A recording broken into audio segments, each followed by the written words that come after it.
Hello दोस्तों, मैं हूं श्रुति। आज मैं आपके लिए लेके आई हूं प्रिंसेस एजेंट का एपिसोड नंबर 15 इन हिंदी। उससे पहले आपसे रिक्वेस्ट है कि अगर आपने मेरे चैनल को सब्सक्राइब नहीं किया है तो प्लीज़ मेरे चैनल को सब्सक्राइब कर लीजिए। वीडियो पसंद आए तो लाइक कीजिए। तो चलिए अब हम शुरू करते हैं। एपिसोड की शुरुआत में दिखाते हैं कि हेई फ्रैंकिन के कमरे में पहुंचता है और फ्रैंकिन उससे आने का कारण पूछती है। तो हेई के ना बताने पर वह कहती है कि आपकी चिंता का कारण यही है ना कि आप दासी पुत्र हैं और जो सम्मान आपको मिलना चाहिए वो आपको नहीं मिलता है। हेई कहता है कि क्या तुम इस बारे में कुछ कर सकती हो? क्या हम अच्छे दोस्त बन सकते हैं? फ्रैंकिन कहती है कि वो तो भविष्य में ही पता चलेगा कि क्या हम अच्छे दोस्त बन पाएंगे और क्या आप अपने सपनों को पूरा कर पाएंगे। इधर ये कि दादाजी गुस्सा होते हैं और कहते हैं कि लियांग राज्य के जासूस हमारे आइज ऑफ गोल्ड में घुस गए और हमें पता भी नहीं चला। तुमने उस जिंग शैलो को हमारा जासूस भी बना लिया है। ये कहता है कि इसमें मेरी गलती है कि मुझे पता नहीं चला, पर इस बार की हरकत से नहीं लगता है कि हेई को भी इस बारे में कुछ पता था। वो सिर्फ शी के कहने पर ये सब कर रहा था। उसने शी के कहने पर यह पार्टी रखी थी और हमारा ध्यान भटकाया। इसमें शी का ही हाथ है। जिंग शैलो की वजह से हम अब की बार आइज ऑफ गोल्ड को बचा पाए। अब मुझे पूरा विश्वास है कि जिंग शैलो हमारे काम आ सकती है। दादाजी ये से एग्री करते हैं और उसे जाने के लिए कहते हैं। ये के जाने के बाद दादाजी अपने गार्ड से कहते हैं कि हमें जिंग शैलो से छुटकारा पाना ही होगा। मैं नहीं चाहता कि ये भी वही गलती करे जो मैंने की थी। इधर शुनेर गुस्सा होती है कि शुन ने उसे गिफ्ट नहीं दिया है। यानसन के कहने पर शुनेर को मनाने जाता है। वो शुनेर को एक कहानी सुनाता है जिसे सुनकर शुनेर काफी हंसती है और मान जाती है। दादाजी का गार्ड ये को बताता है कि हमने राज्य के चप्पर चप्पर पर हमारे आदमी भेज दिए हैं ताकि हम लियांग राज्य के जासूसों को पता लगा सके। ये की को आइज ऑफ गोल्ड के रहस्यमय रास्ते को दोबारा बनाने के लिए कहता है ताकि कोई और जासूस ना घुस जाए। इतने में लियांग राज्य के जासूस ये के महल पर हमला करते हैं तो की सबको पकड़कर कैदी बना लेता है और ये से कहता है कि जो जासूस हमने पकड़े हैं वो कुछ भी बताने के लिए तैयार नहीं है। ये कहता है कि हमें उनके लीडर को ही पकड़ना होगा अगर हमें कोई जानकारी चाहिए। ताओ यूजी फ्रैंकिन को बताती है कि हमारे 60 से 70% आदमी नहीं मिल रहे हैं। हम उनसे कोई भी कांटेक्ट नहीं कर पा रहे हैं। शायद उन्हें पकड़ लिया गया है। आपको भी अब यहाँ से चले जाना चाहिए वरना आपकी जान भी खतरे में पड़ सकती है। फ्रैंकिन कहती है कि जब तक हम ये को अपने रास्ते से नहीं हटा देते हम हमारा मिशन पूरा नहीं कर पाएंगे। जिंग शैलो ये की कमजोरी है। ये ने जिंग शैलो को काफी बार बचाया है तो मैं एक नजर से ही पहचान गई हूँ कि ये जिंग शैलो को पसंद करता है। हमें ये को अपने रास्ते से हटाने के लिए जिंग शैलो को बाहर निकालना होगा।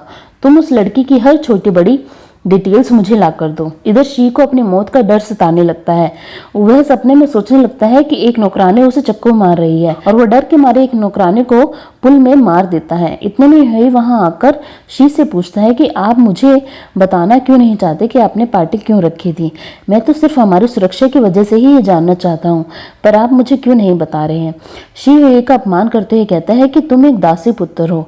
तुम्हारे रगों में एक दास का खून बह रहा है तो तुम्हें भी एक दास की तरह ही बात करना चाहिए। तुम मुझसे इस तरह बात नहीं कर सकते। और वो उसे दासी पुत्र कह के वहां से चला जाता है। इधर यानशन जिंग शैलो से मिलने आता है और अपनी बांसुरी देते हुए कहता है तुम मेरे साथ यान चलो। मैं तुम्हें दासी बनाकर नहीं अपनी रानी बनाकर रखूंगा। अगर तुम्हें अपनी बहनों की चिंता हो रही है तो मैं उनके लिए भी कुछ ना कुछ इंतजाम कर दूंगा। जिंग शैलो उसकी बात को सुनकर सोचने लगती है। यानशन वहां से चला जाता है। ये इन दोनों की बातें सुन रहा होता है। फिर जिंग शैलो भी दिखती है कि ये ने इन दोनों की बातें सुन ली हैं। फिर जिंग शैलो ये के लिए दवाई लेकर जाती है और उससे पूछती है कि उसकी जासूस वाली ट्रेनिंग कब शुरू होगी। ये कहता है कि मैं बता दूंगा कि तुम्हारी ट्रेनिंग कब शुरू की जाएगी। फिर जिंग शैलो वहां से जाने लगती है तो ये उसे रोकता है और उससे पूछता है कि क्या तुम बिना स्वतंत्रता पत्र लिए यहाँ से जाना चाहती थी? यानशन तुम्हें पसंद करता है। वो तुम्हें अपनी रानी बनाकर रखेगा, तुम्हें अच्छी जिंदगी देगा, तुम्हें दासी बनकर नहीं रहना पड़ेगा। तुमने क्या इस बारे में सोचा नहीं? जिंग शैलो कहती है कि मैं कोई बिल्ली या कुत्ता नहीं हूँ जो एक मांस के टुकड़े के लालच में कहीं भी चली जाऊं। जब से मैं यहाँ आई हूँ मेरी जिंदगी अच्छी है। मुझे यान जाने में कोई भी इंटरेस्ट नहीं है। ये कहकर वो वहां से चली जाती है। उसके जाने के बाद ये उसकी बातों को सोचकर खुश होने लगता है। जिंग शैलो अपने कमरे में आकर ये की दी हुई तलवार और शुन की दी हुई बांसुरी को देखती है और सोचने लगती है। इधर शुनेर यानशन के लाए हुए खरगोश को धक्के से ले लेती है और उसका नाम ह्या रख देती है। शुनेर के जाने के बाद सोंग और यानशन फिर खरगोश को लेकर थोड़ी बहस करने लगते हैं।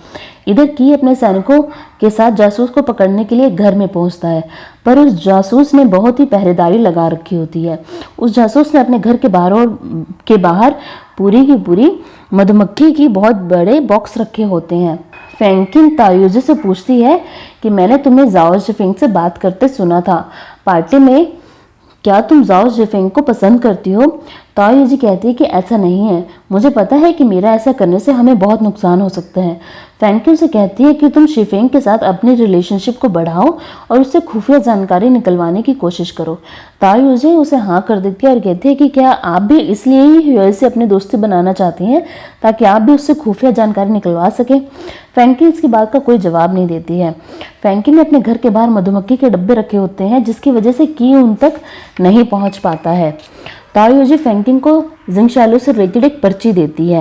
वो उसे कहती है कि इसमें जिंगशालो से रिलेटेड कुछ खबर है और उसे बताती है कि ये कि सैनिकों ने हमारे घर को चारों ओर से घेर रखा है, पर वो मधुमक्खी की वजह से अंदर नहीं आ पा रहे हैं।